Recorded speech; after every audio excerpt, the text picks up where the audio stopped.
아멘. 오늘 이 말씀을 통해서 믿음의 가정도 역기능이 있다. 이 제목으로 함께 은혜를 나누겠습니다. 성경에서는 종종 하나님의 이름을 부를 때 아브라함의 하나님, 이삭의 하나님, 야곱의 하나님 이렇게 불러요. 그만큼 아브라함과 이삭과 야곱은 우리의 믿음의 조상이고 믿음의 사람이라는 것을 우리들에게 보여줍니다. 아브라함과 이삭과 야곱은 정말 믿음의 사람들인데 오늘 이 말씀을 살펴보면은 오늘 참 이 가정 안에는 상당히 문제가 많고 역기능적인 요소가 많이 있는 것을 볼 수가 있어요. 어떤 사람들이 이런 내용을 보면은 막 화가 나는 분도 있는데 우리가 화낼 일은 아니고 믿음의 가정에도 이런 문제가 있을 수 있고 믿음의 가정도 이런 역기능적인 요소가 있을 수 있습니다. 그래서 우리 자신을 늘 살펴보고 예수님을 믿음으로 말미암아서 하나님의 형상에 이르기까지 늘 회복하고 성장해 나가는 것은 믿음의 사람들에게 매우 중요한 일입니다. 하나님께서 우리를 사랑하실 때는 우리가 완벽해서 흠이 없어서 사랑하는 것은 결코 아니에요. 비록 문제가 있고 많은 부족함들이 있지만 그래도 우리가 예수님을 믿기 때문에 하나님께서 우리를 사랑하시고 보호해 주시고 인도해 주십니다. 이삭의 가정을 살펴보면은 참 문제가 많지만 그래도 하나님은 이 이삭의 가정을 지켜주시고 인도해 주시고 사랑해 주십니다. 오늘 특별히 이삭의 가정의 문제를 살펴보면서 우리의 가정의 문제도 한번 점검해 보시고 하나님 앞에 회복해 나가는 가정들이 되고 우리의 삶이 되기를 주님의 이름으로 축복합니다.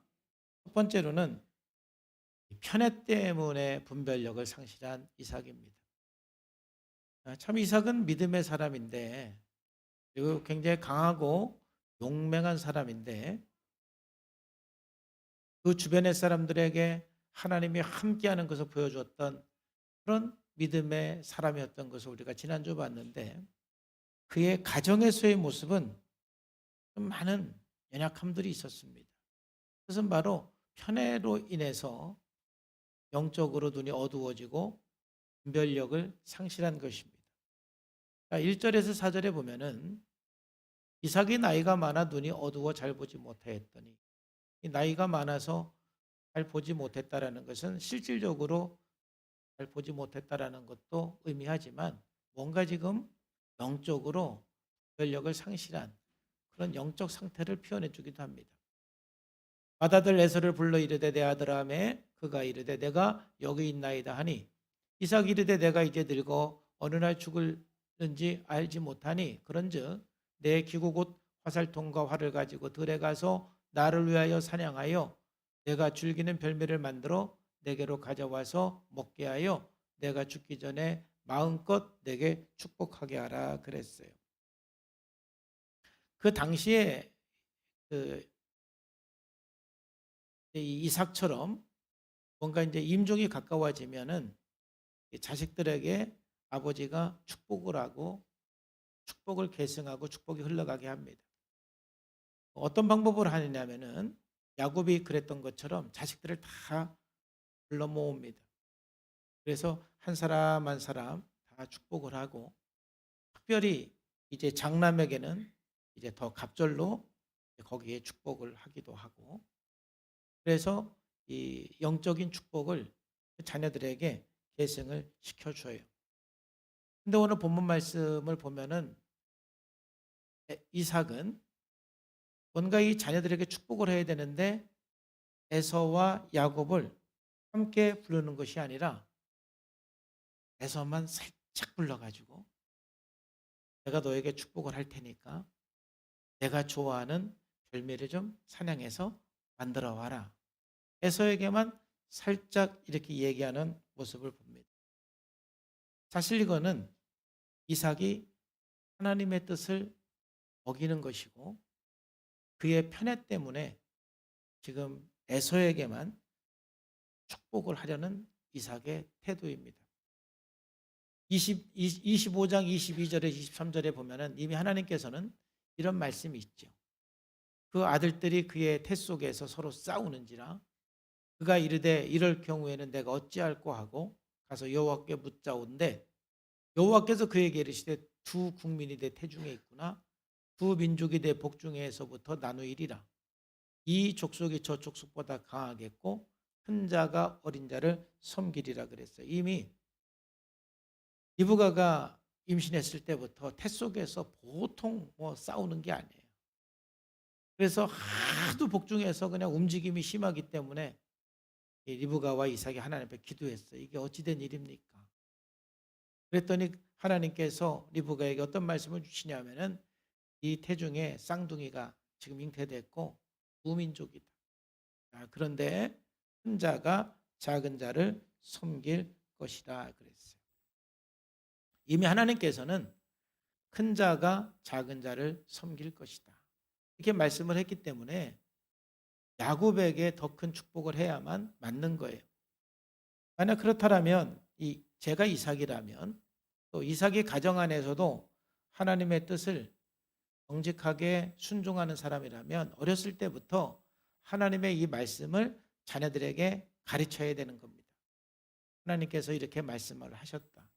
너희들은 쌍둥이니까 똑같이 태어나서 순서적으로는 에서가 형이고 야곱이 동생이지만은 하나님께서는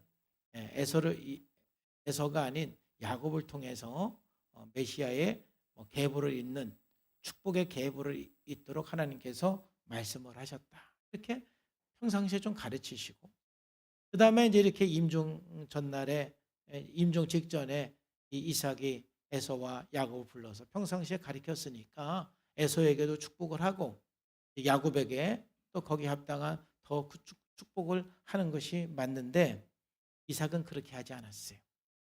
그냥 에서만 살짝 불러서 축복을 하려고 그럽니다. 그 이유는 뭐냐면은 편애 때문에 그래요. 28절 말씀에 보면은 25장 이삭은 에서가 사냥한 고기를 좋아함으로 그를 사랑하였다. 이삭은 에서를 편애했어요. 또 리브가는 야곱을 사랑하였다. 리브가는 야곱을 편애했어요. 이것이 대표적인 엮이는 가정이에요. 아버지는 큰아들을 편애하고 엄마는 작은 아들을 편애했습니다. 그렇기 때문에 이 이삭은 하나님의 말씀이 있었음에도 불구하고 의도적으로 하나님의 말씀을 무시했습니다. 하나님의 뜻을 무시했습니다. 편애가 이렇게 무서운 거예요. 이삭이 다른 영역에서는 다 믿음으로 삽니다.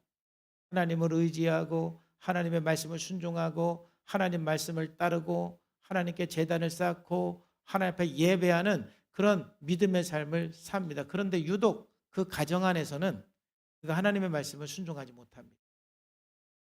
그가 에서를 너무 편애하기 때문에 하나님께서 큰 자가 작은 자를 섬길 거라고 말씀했음에도 불구하고 그는 죽기 전에 에서만 불러서 에서에게만 축복을 합니다.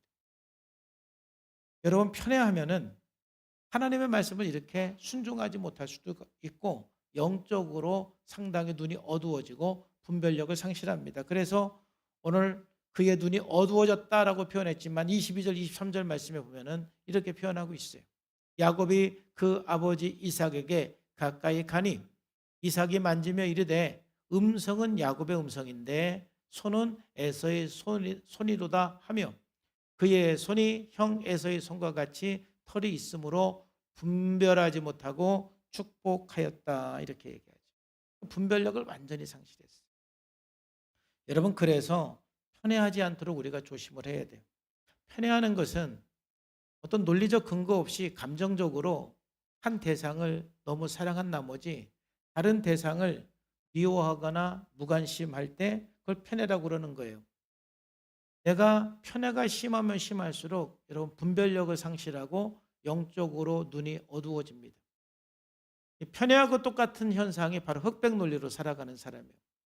흑백 논리로 살아가는 사람들은 자기가 좋아하는 것과 싫어하는 것이 딱 정해져 있습니다.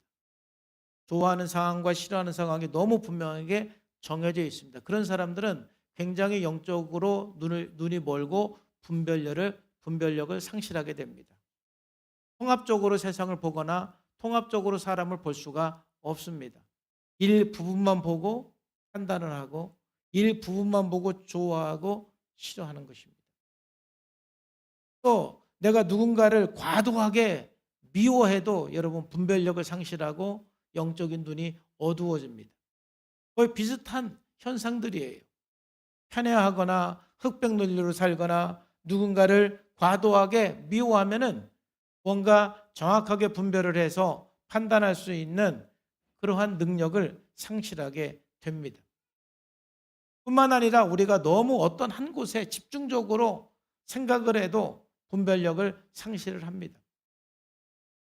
그래서 마태복음 16장에 보면은 예수님의 그 제자들의 그 잘못된 메시아관, 예수님께서 메시아라는 것을 믿었지만은 그 메시아는 정치적으로 로마 압제로부터 우리를 해방시켜 주는 분이라는 그 생각에 너무 몰두하다 보니까 예수님께서 아무리 십자가에 죽으시고 부활한다라는 이 비밀들을 아무리 가르쳐 주어도 제자들은 그러한 한 곳에 너무 집중해서 생각을 하기 때문에 다른 거를 전혀 보지 못하는, 한쪽에는 영적으로 눈이 멀고 분별하지 못하는 그런 형상들이 나타나는 거죠. 그래서 베드로도 좀 전만 해도 주는 그리스도시요 살아계신 하나님의 아들입니다 고백하지만은 예수님께서 십자가에 죽으실 것이라고 말씀하시니까 그걸 항변해서 막다가 예수님으로부터 이런 이야기를 들어요. 사단아, 내 뒤로 물러가라. 너는 나를 넘어지게 하는 자로다. 내가 하나님의 일을 생각하지 아니하고 도리어 사람의 일을 생각한다 그랬어요. 분별력이 없는 겁니다. 뭔가를 가르쳐줘도 전체를 보지 못하는 거예요. 그게 편애하는 사람의 문제예요. 또 흑백놀이로 살아가는 사람의 문제예요. 여러분, 전체적으로 볼 수 있는 통합적인 시각을 갖기를 주님의 이름으로 축복합니다. 특별히 여러분 가정 안에서 편애하지 말아야 돼요. 가정 안에서 편애하면 편애하는 그분은 영적으로 눈이 멀고 분별력을 상실하지만은 편애를 당하는 사람은 너무너무 심각한 상처를 받습니다. 그래서 그는 정체성 확립에도 심각한 문제를 갖고 또 상당히 피해의식을 가져서 그 안에 분노가 차곡차곡 쌓입니다. 그 내면에 얼마나 많은 분노가 가져지는지 모릅니다. 뿐만 아니라 자기의 자존감을 온전히 세울 수가 없어요. 낮은 자존감 때문에 이 세상을 살아가는데 너무너무 힘들고 어렵습니다. 가정 안에서 이유 불문하고 편애하는 것은 참으로 본인도 그렇고 편애를 당하는 사람도 또 편애를 받는 사람도 심각한 문제가 발생을 합니다. 항상 나 자신을 살펴보면서 편애하지 않도록 여러분 주의하시고 또 점검하시기를 주님의 이름으로 축복합니다. 여러분 직장에서나 사회에서도 여러분 너무 흑백 논리와 편애하는 삶을 살면 안 됩니다. 왜냐하면 그렇게 될 때 여러분들이 어떤 높은 위치에서 편애를 하게 되면은 여러분 주변에 아첨하는 사람들만 보이고 유능한 사람들은 다 떠나가게 되어 있어요. 내가 좋아하는 그 몇몇 사람들만 보이고 나머지는 다 떠나가게 되어 있어요. 그래서 결국은 일을 유능하게 할 수가 없습니다. 그래서 우리가 사회 생활하면서도 누군가를 편애하거나 또는 흑백 논리로 살아가는 것은 여러분 인생에 상당한 손실을 가져오게 됩니다. 이삭이 이렇게 편애해서 분별력을 상실했기 때문에 그 결과는 이삭과 리브가 그 다음에 에서 야곱 모두가 당하지 않아도 되는 그런 고난을 당합니다. 그 가정이 상당히 이제 어려운 길로 접어들게 됩니다. 이제 앞으로 우리가 창세기 27장, 8장, 9장 쭉 읽어가면서 이 사건 때문에 이삭과 리브가 야곱에서 모두가 당하지 않아도 되는 고난을 많이 당하는 것을 우리가 보게 돼요. 그래서 우리가 항상 내 자신을 살피고 정말 여러분 안에 있는 모든 그 편애하는 마음이 있다든지 아니면 흑백 논리가 강하다든지 혹시 여러분들 안에 누군가를 미워하는 마음이 있으면은 예수님의 이름으로 기도하고 용서하고 해결하기를 주님의 이름으로 축복합니다. 그런 마음이 강할수록 여러분은 영적인 눈이 어두워지고 분별력을 상실하기 때문에 그렇습니다. 오늘 하나님 앞에 나아가서 하나님 저에게 통합적인 눈을 주시고 전체를 보는 눈을 주시고 그래서 편애하는 마음이 나에게서 떠나가게 해주시고 또 흑백 논리로 살아가는 저의 삶의 태도가 변화되게 해주시고 혹시 미워하는 사람이 있으면 그 미워하는 사람을 예수님의 이름으로 용서하고 여러분들 안에 하나님의 시각으로 전체를 볼 수 있는 눈으로 영적인 눈이 열리고 분별력을 갖기를 주님의 이름으로 축복합니다. 두 번째로 잘못된 방법으로 하나님의 뜻을 이루려는 리브가입니다. 리브가는 아름다운 여인이었습니다. 상당히 순종적인 여인이었습니다. 그럼에도 불구하고 오늘 본문 말씀에 보면은 상당한 음모와 모략을 꾸미는 무서운 리브가의 모습을 볼 수가 있습니다. 한편으로는 하나님의 뜻을 이루기 위한 리브가의 노력일 수도 있지만은 그러나 그 방법이 잘못돼도 너무 잘못됐습니다. 5절에서 7절에 보면은 이삭이 그의 아들 에서에게 말할 때에 리브가가 다 들었죠. 에서가 사냥하여 오려고 들러 나갔을 때 리브가가 그의 아들 야곱에게 말하여 이르되 내 아버지가 내 영 에서에게 말씀하시는 것을 내가 다 들었다. 이런 일이 지금 있고 큰일 났다. 이거죠. 그러니까 7절에 나를 위하여 사냥하여 가져다가 별미를 만들어 내가 먹게 하여 죽기 전에 여호와 앞에서 내게 축복하게 하라 하였다. 이렇게 하고 이제 그대로 그 사실을 전합니다. 그리고 이제 리브가가 야곱에게 어떤 제안을 하느냐 하면은 그런즉 내 아들아 너는 내 말을 따라서 내가 하라는 대로 해라. 빨리 가서 염소떼에 가가지고 큰 새끼 2마리를 내게로 가져와라. 그러면 네 아버지를 위해서 내가 아주 별미를 만들어 줄 테니까 네가 그것을 아버지께 갖다 드리고 네가 에서라고 아버지에게 속이고 아버지의 축복을 받아대라. 이런 음모를 리브가가 꾸미게 되는 것이죠. 엄마가 이렇게 얘기를 하니까 야곱은 좀 겁이 났습니다. 엄마 그건 좀 너무한 거 아니야. 들키는 날이면은 축복은 고사하고 내가 저주를 받을 것 같아. 그러면서 두려운 마음으로 엄마에게 이렇게 대답을 합니다.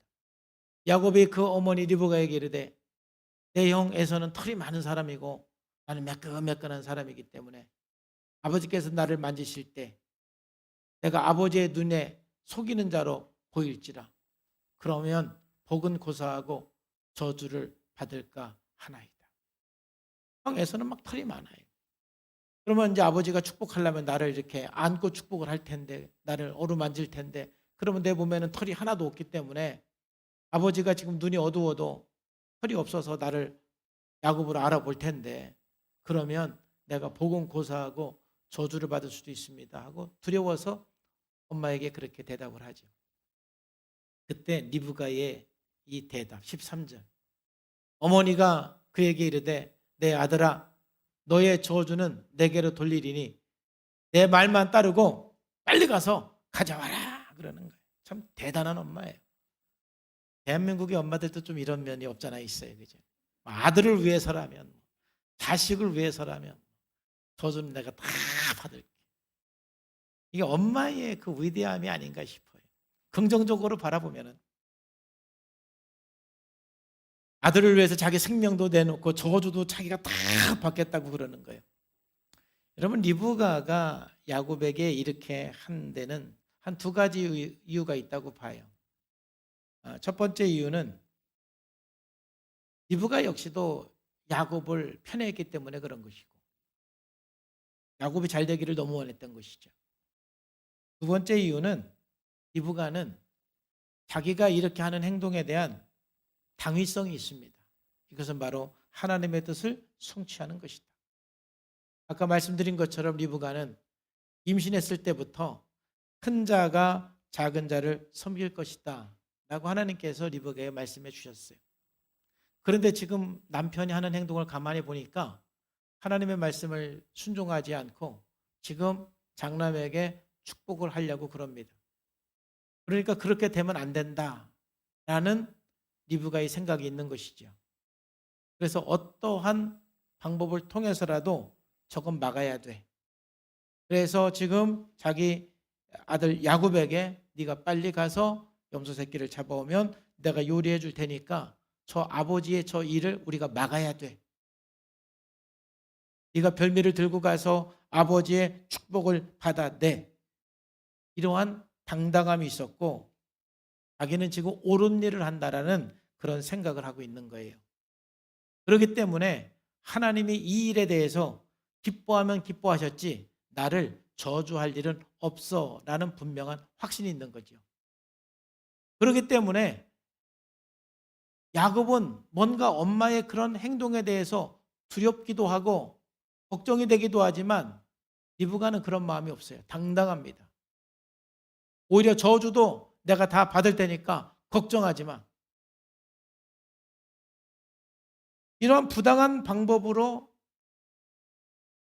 지금 하나님의 뜻을 이루려고 하지만은 리브가는 그게 하나님의 뜻을 이루는 길이기 때문에 그 부당함마저도 정당화시키는, 즉 목적을 위해서 수단을 정당화시키는 것이 바로 리브가입니다. 여러분, 하나님은 결과도 중요하지만은 과정을 더 중요하게 여기시는 분이 하나님이십니다. 우리가 옳은 일을 위해서 죄를 지을 수는 없고 옳은 일을 하려면 옳은 방법으로 우리가 반드시 해야만 합니다. 자, 그래서 이제 리브가가 그 당당한 마음으로 어쩌면 내가 지금 옳은 일을 하고 있어. 하나님의 뜻을 내가 이루고 있어. 그런 자부심을 가지고 하는지도 모르겠어요. 그래서 27장 14절에서 17절에 보면은 굉장히 대담하게 리브가가 일을 꾸미는 것을 보게 돼요. 그가 가서 끌어다가 어머니에게로 가져왔더니 그의 어머니가 그의 아버지가 즐기는 별미를 만들었습니다. 그리고 리브가가 집안 자기에게 있는 그의 맏아들 에서의 좋은 의복을 가져다가 그의 작은 아들 야곱에게 입혔어요. 에서의 옷을 입혔어요. 그 다음에 아까 에서는 털이 많고 야곱은 털이 없잖아요. 그러니까 또 염소 새끼의 가죽을 그의 손과 목에 매끈매끈한 곳에 다 입혀서 털이 많게 해줬어요. 그리고 자기가 만든 별미와 떡을 자기 아들 야곱의 손에 주어줘서 빨리 들어가서 아버지에게 이거 갖다 드려서 잡수시게 하고 복을 받아라, 그렇게 말하는 것이죠. 이렇게 행동한 리브가에 대해서 나는 하나님의 뜻을 이루고 있어 라고 당당한 리브가의 태도에 대해서 제가 어느 정도 이해는 합니다. 그러나 정말 우리가 하나님의 뜻을 이루기 위해서 이런 불의의 방법을 사용하는 것은 하나님께서 용납하지 않습니다. 리브가가 이런 불의한 방법을 사용을 했기 때문에 어떤 결과가 나왔습니까? 에서와 야곱 사이가 완전히 원수가 되었습니다. 에서가 야곱을 죽이기로 결정을 하게 되는 것이죠. 여러분, 성경에 보면 끝까지 불의한 방법으로, 인간적인 방법으로 하나님의 뜻을 이루지 않고 하나님이 하실 때까지 기다렸던 사람이 있습니다. 그게 바로 다윗이죠. 하나님께서 사울 왕을 버리시고 사무엘을 통해서 다윗에게 이스라엘의 왕이 되도록 기름 부음을 받았습니다. 다윗은 이미 하나님으로부터 기름 부음 받아서 이스라엘 왕으로 임명을 받았어요. 그게 사무엘상 16장 12절에서 12절이죠. 여호와께서 이르시되 이가 그니 일어나 기름을 부으라. 여기서 기름을 붓는 것은 이스라엘의 왕으로 임명하는 거예요. 지금 여기서 다윗은 이스라엘의 왕으로 임명을 받고 있습니다. 사무엘이 기름 뿔병을 가져다가 그의 형제 중에서 그에게 부었더니 그날 이후로 다윗이 여호와의 영이 크게 감동하였다 그랬죠. 하나님께서 지금 사무엘을 통해서 다윗을 이스라엘의 왕으로 기름 부었습니다. 자, 그런데 다윗이 기름 부음 받은 이후에 뭐가 일이 잘 되고 이제 이스라엘의 왕이 되기 위한 뭔가 어떤 절차가 이루어지는 것이 아니라 오히려 거꾸로 사울 왕에게 미움을 당해서 완전히 쫓기는 신세가 되었습니다. 이제 언제 죽을지도 모르는 그런 신세가 되었어요. 이제 광야에 피신하고 아둘람 동굴에 피신하고 블레셋 나라에 가서 피신하고 비참한 인생을 살기 시작을 했습니다. 왕이 되기는커녕 언제 죽을지 모르는 그러한 신세가 되었습니다. 그렇지만 하나님께서 다윗 왕을 계속 지켜주시고 보호해 주셨습니다.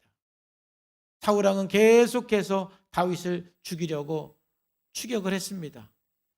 그러다가 다윗이 사울을 죽일 수 있는 기회가 몇 번 있었습니다. 지금 다윗이 동굴 속에 숨어 있는데 사울이 쉬기 위해서 혼자 그 동굴 속에 들어왔습니다. 그 안에는 지금 다윗과 다윗 군사들이 있고 사울이 혼자 그 동굴 속에 들어왔어요. 주변에 군사들이 사울을 죽이시죠. 저 사람만 죽이면 이스라엘의 왕이 되는 거 아닙니까? 이미 하나님은 저 사울을 버렸고 다윗을 왕으로 삼았는데 죽이기만 하면 됩니다. 죽이시죠. 죽이시죠. 왜 다윗이 고민이 없었겠습니까? 지금 그 사울은 자기를 죽이려고 추격하고 있습니다. 지금 현재의 권력은 사울에게 있습니다. 한 왕이 한 사람을 죽이려고 마음먹으면 어떻게 그 간단한 것이죠. 항상 불안한 삶을 살고 있습니다. 저 사울 왕만 죽이면 다윗은 왕이 되는 것입니다. 그런데 끝까지 다윗은 자기 손으로 사울을 죽이지 않았습니다. 그럴 때마다 다윗은 이렇게 고백했어요. 24장 6절에 보면은 자기 사람들에게 이르되 내가 손을 들어 여호와의 기름 부음 받은 내 주를 치는 것은 여호와께서 뭐 하는 것이다? 금하는 것이다.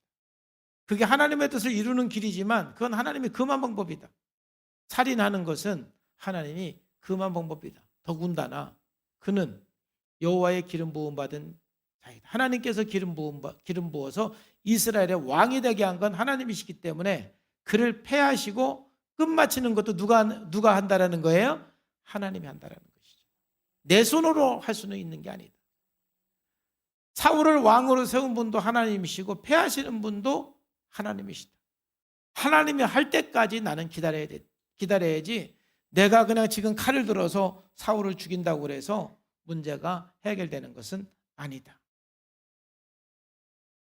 여러분, 아무리 하나님의 뜻을 이루는 걸 할지라도 하나님이 기뻐하지 않는 방법으로 하나님이 금하신 방법으로 하나님의 뜻을 이루는 것은 결코 하나님이 기뻐하지 않고 그렇게 해서 뭔가 이룰 수도 없는 겁니다. 리브가는 하나만 알았지 두 가지를 몰랐던 겁니다.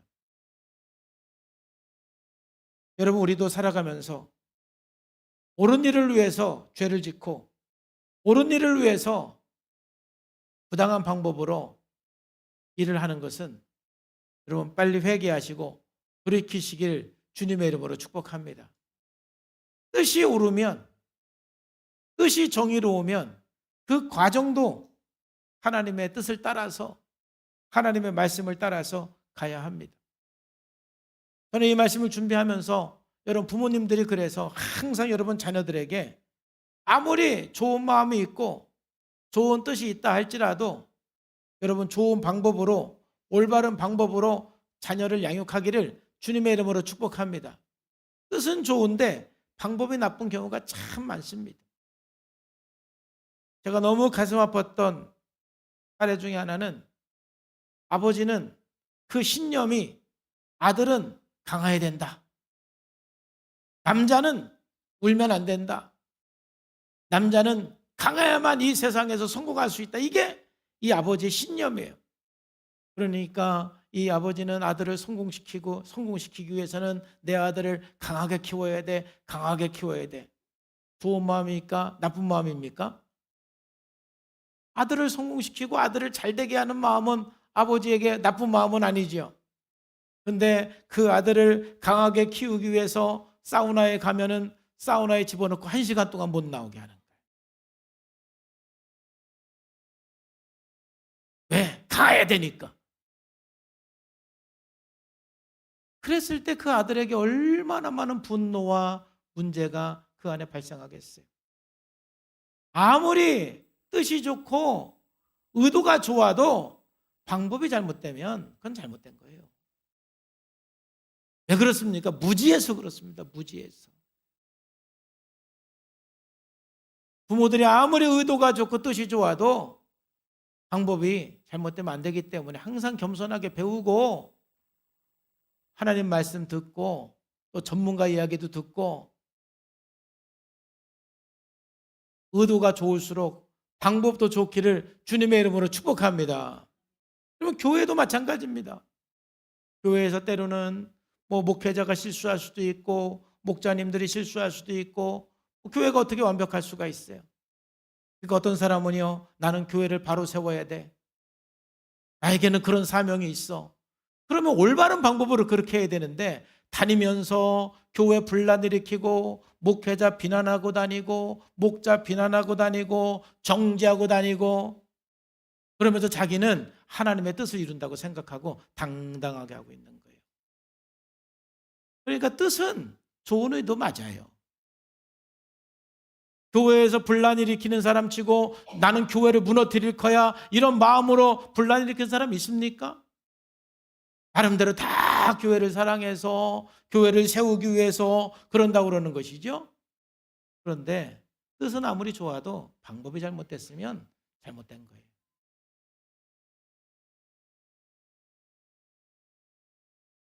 뜻이 좋은 만큼 방법이 좋아야 되는 거예요. 뜻은 좋은데 방법이 잘못되면 여러분의 삶 그 자체가 왜곡된 삶으로 나가는 거예요. 그게 바로 리브가입니다. 오늘 리브가의 삶을 보면 이런 측면에서 안타까운 거예요. 하나님의 뜻을 이루고자 하는 그 마음은 좋지만 그 방법은 하나도 동의할 수 있는 게 없어요. 그 결과 말씀드린 것처럼 그 가족은 풍지박산이 됩니다. 이 이삭과 이 리브가의 이런 역기능적인 이런 태도 때문에 본인들도 고생하고 에서는 에서대로 고생하고 야곱은 야곱대로 고생하는 인생으로 갈 수밖에 없는 잘못된 방법으로 옳은 일을 하면 안 됩니다.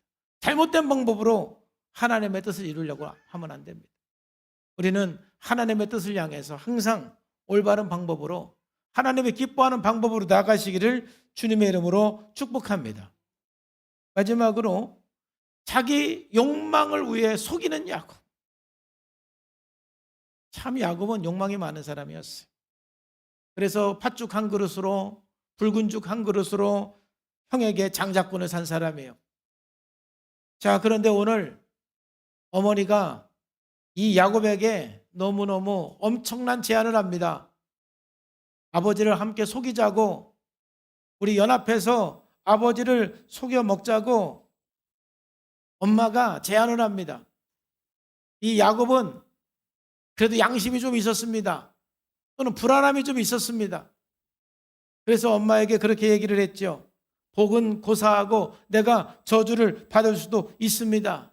이런 마음이 불안하면 어떻게 해야 돼요? 거절해야 되는데 그 자기 욕망 때문에 불의한 그 방법을 거절하지 못하는 야곱입니다. 이게 야곱의 역기능적인 삶이에요. 18절에서 20절에 보면은 이제 야곱은 엄마의 그 제안, 잘못된 그 제안을 다 받아들입니다. 그래서 이제 엄마가 하라는 대로 하지요. 야곱이 아버지에게 나가서 내 아버지여하고 부르니 이르되 내가 여기 있노라 내 아들아 내가 누구냐 하지요. 이제 야곱이 첫 번째 거짓말합니다. 뭐라고 거짓말합니까? 야곱이 아버지에게 대답하되 나는 아버지의 맏아들 누구로소이다? 에서로소이다. 이런 새빨간 거짓말. 지가 왜 에서야 야곱이지? 맏아들 에서입니다.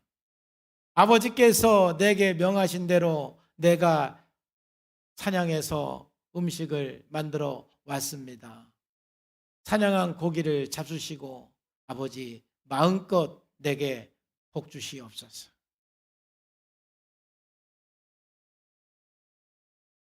엄마가 하라는 대로 했어요. 여기까지는 이제 엄마가 하라는 대로 한 건데 돌발 상황이 생겼어요.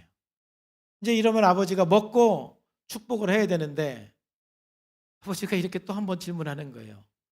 이삭이 그의 아들에게 이르되 내 아들아, 야 근데 어떻게 이렇게 빨리 해왔냐? 어떻게 이렇게 속히 사냥을 해서 음식을 만들어 왔냐? 참 놀랍다. 이 질문을 뜻밖의 질문한 거예요. 그러자 이제 이삭은 여기서 또 창조적으로 거짓말을 합니다. 하나님의 이름을 들먹으면서 거짓말을 합니다. 한 번 거짓말하면 이렇게 될 수밖에 없습니다. 19절까지는 각본대로 한 건데 20절은 지금 각본이 없는 거예요. 야곱이 뭐라고 대답했습니까? 그가 이르되 아버지의 하나님 여호와께서 나로 순조롭게 만나게 하셨습니다. 하나님이 도와주셔서 그랬습니다. 세상에.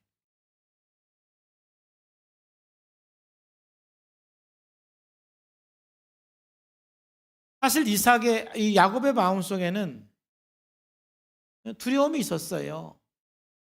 여러분, 우리가 잘못된 방법으로 뭔가 일을 하면은 두려움이 있습니다.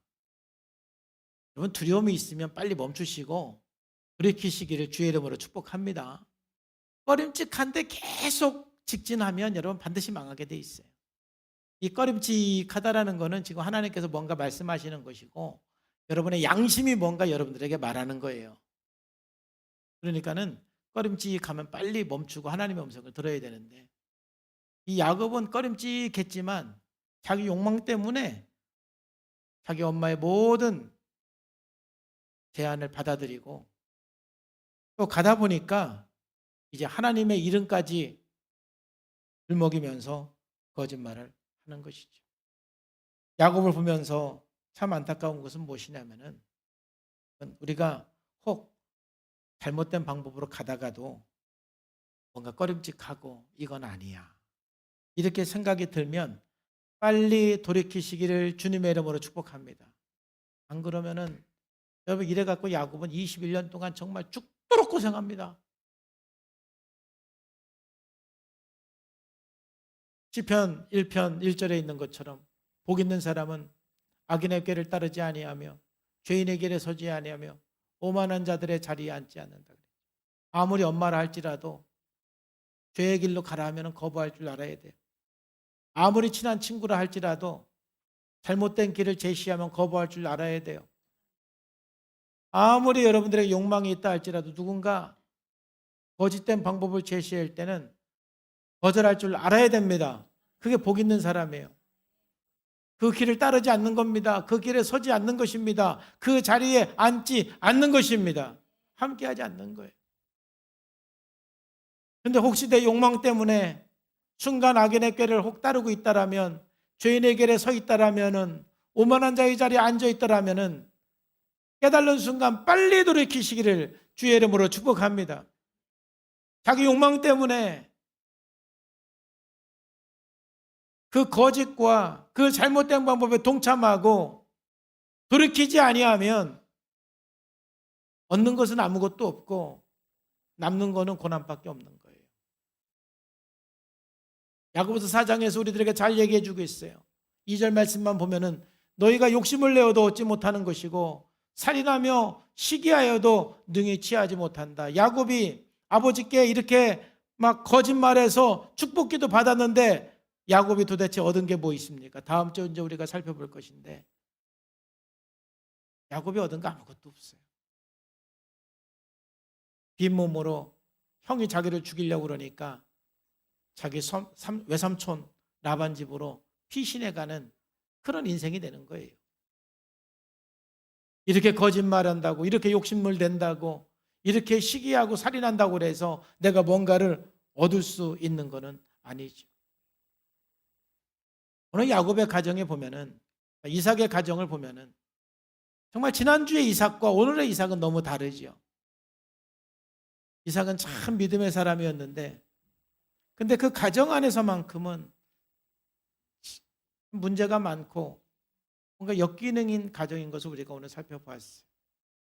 근데 제가 오늘 결론을 이 말씀으로 여러분과 함께 결론을 내리고자 해요. 그래도 하나님은 이삭의 가정을 사랑했을까요? 사랑하지 않았을까요? 따라합시다. 그래도 하나님은 이삭의 가정을 사랑하셨다. 그래도 하나님은 이삭의 가정을 사랑하셨어요. 그래도 하나님은 이삭의 가정에 약속하셨고, 그래도 하나님은 이삭의 가정을 지켜주셨고, 그래도 하나님은 이삭의 가정을 이끌어 주셨습니다. 왜냐? 그 이유는 딱 하나입니다. 바로 이삭의 가정이 예수님의 계보이기 때문에 그렇습니다.